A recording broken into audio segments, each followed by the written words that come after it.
తాపకోసారి ఢిల్లీకి పెద్దసారి వాయే చిన్నసార్లు పోయొచ్చిరి గట్టిగా అడిగినామని కూడా చెప్పిరి అంత చూస్తే గట్టిగానే ఇస్తారు తీసుకొని రాష్ట్రాన్ని ఎలుగులే చేసుకోవచ్చు అని అనుకుర్రు చాలా మంది కానీ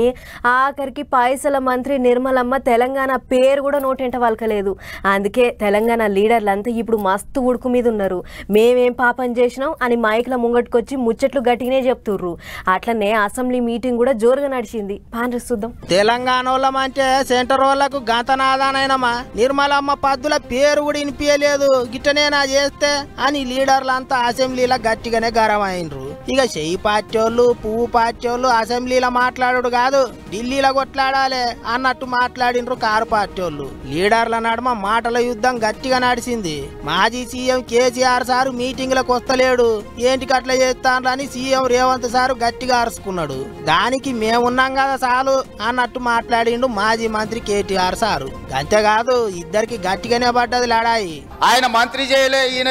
మా నాయన నాకేమో ఇట్లా ఉచితంగా కుర్చీలు ఇచ్చి చదువు రాకపోయినా తీసుకొచ్చి మంత్రులను చేయలే మా నాయన చదువు రాకపోయినా సంధ్య లేకపోయినా మాకు మంత్రులను చేసి ఇంట్లో కూసబెట్టలే మేము కష్టపడి కింద నుంచి జిల్లా పరిషత్లో పనిచేసినాం శాసన మండలిలో పనిచేసినాం శాసనసభ్యుడిగా పనిచేసినాం పార్లమెంటు సభ్యుడిగా పనిచేసినాం ఈరోజు ముఖ్యమంత్రిగా పనిచేస్తున్నాం అధ్యక్ష ఇదంతా స్వయం కృషితోని కష్టపడి తెలుసుకొని అవగాహన కల్పించుకొని సభలకు వచ్చినాం అధ్యక్ష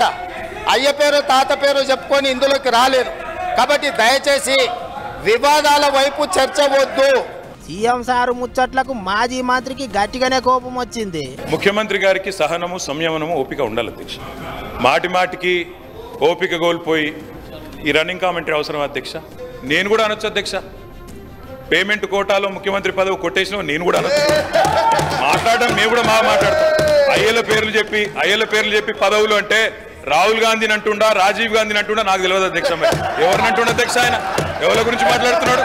గిట్లా మాటకు మాట అన్నట్టే నడిచింది మీటింగ్ అంతా ఇక ముఖ్యమంత్రి కాన్ నుంచి చెయ్యి పార్టీ వాళ్ళంతా ఢిల్లీకి పోయి అడిగిన రూపాయి ఇయ్యలేదని కారు పార్టీ వాళ్ళు అంటే తొలత సంది పువ్వు పార్టీ వాళ్ళకు వంతబాడుతా అంది కారు పార్టీ వాళ్ళే అన్నట్టు ఆడిపోసుకున్నారు సర్కారు వాళ్ళు పువ్వు పార్టీ వాళ్ళు పార్లమెంటులో ఏ బిల్లు పెట్టినా కారు పార్టీ వాళ్ళు సపోర్ట్ చేసిండ్రు అని సీఎం సార్ గట్టిగా మాట్లాడిండు మస్తు గరం నడిచిన ముచ్చట్లు ఇక బలగం ఉన్నది కాబట్టి ఎగస్ పార్టీ వాళ్ళు ఒక్కళ్ళు లేస్తే చెయ్యి పార్టీ వాళ్ళు 10 మంది లేచిండ్రు ఇక అంతకు ముందు మాజీ మంత్రి కేటీఆర్ సారు పుట్టినరోజని పొద్దుగాలనే అసెంబ్లీ కాడ కారు పార్టీ లీడర్లంతా గలేమి లాయించిండ్రు సర్కారు వాళ్ళు రుణమాఫీ చేసిండ్రు అనే సంబురంలో యాదాద్రికి వెళ్లి లడ్డూలు తీసుకొచ్చి అసెంబ్లీ కాడ పంచి పెట్టిండు భువనగిరి ఎమ్మెల్యే బీర్లా ఇలయ్య అయితే బయట అందరూ లడ్డూలు తిన్నారు గాని లోపల మాత్రం గట్టిగానే పంచాది పెట్టుకున్నారు చూస్తా అంటే 31 తారీఖు దాకా సర్కారు వాళ్ళకు ఎగస్ పార్టీ వాళ్ళకు లడాయి గట్టిగానే నడిచేటట్టున్నది అనుకుంటారు అందరూ.